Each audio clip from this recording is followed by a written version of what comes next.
ఇప్పుడు నేను చెప్పబోయేది నాకు జరిగిన ఒక నిజమైన సంఘటన. అందుకే మీరు హెడ్ఫోన్స్ పెట్టుకుని ప్రశాంతంగా కూర్చుని ఈ వీడియో చూడండి. Welcome to Srini stories. నేను ఒక ఎంఎన్సీ కంపెనీలో పనిచేసేవాణ్ణి. నైట్ షిఫ్ట్ వల్ల పని అయిపోయేసరికి చాలాసార్లు రాత్రి 3 గంటలయ్యేది. మా ఊరికి వెళ్లాలంటే దాదాపు 3 కిలోమీటర్లు అడవిదారిలో వెళ్ళాలి. ఒకరోజు పని పూర్తి చేసుకుని ఇంటికి వస్తున్నాను. కానీ ఆ రోజేదో విచిత్రంగా అనిపించింది. ఎప్పుడూ వెలిగే స్ట్రీట్ లైట్లు ఆ రాత్రి ఒక్కటీ వెలగలేదు.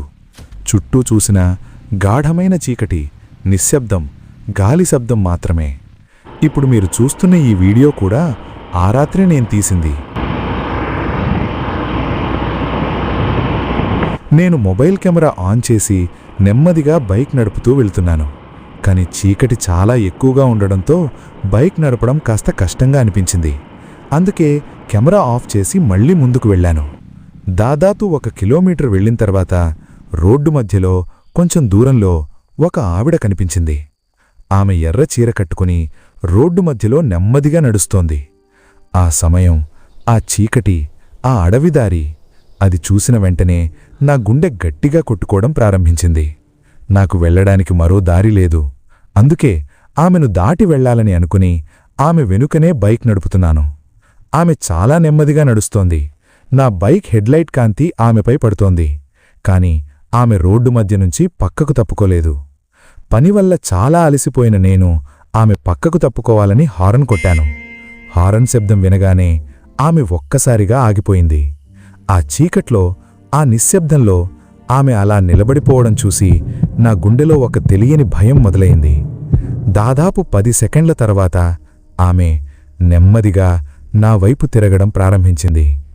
అప్పుడు ఒక్కసారిగా పెద్దలు చెప్పిన మాటలు నా మనసులో మెదిలాయి. అలాంటి సమయాల్లో అలాంటి ముఖాలు చూడకూడదు అని. ఒక్క క్షణం కూడా ఆగకుండా బైక్ స్టార్ట్ చేసి ఆమె పక్కనున్న చిన్న గ్యాప్లో నుంచి వేగంగా ఆమెను దాటి ముందుకు వెళ్ళిపోయాను. కొంచెం దూరం వెళ్ళిన తర్వాత ఏమైందో తెలుసుకోవాలనే ఆసక్తితో బైక్ అద్దంలో చూశాను. ఆమె ఎర్ర చీరతో తన ముఖం మొత్తం కప్పుకొని అక్కడే నిలబడి నన్నే చూస్తోంది. ఆ దృశ్యం చూసిన వెంటనే నేను ఒక్కసారిగా వేగం పెంచి నేరుగా ఇంటి వరకు ఆగకుండా వెళ్ళిపోయాను. మరుసటి రోజు ఈ విషయం ఇంట్లో చెప్పగానే వాళ్లు నాతో ఇలా అన్నారు, కొన్నిసార్లు అమ్మవారు ఎర్రచీర కట్టుకుని ఊరిలో తిరుగుతారు అని పెద్దలు చెబుతుంటారు అని. కాని ఇప్పటికీ నాకు తెలియదు, ఆ రాత్రి నేను చూసింది దెయ్యమా, దేవత, లేక సాధారణ మనిషా? మీకేమనిపిస్తోంది? కామెంట్స్లో తప్పకుండా చెప్పండి.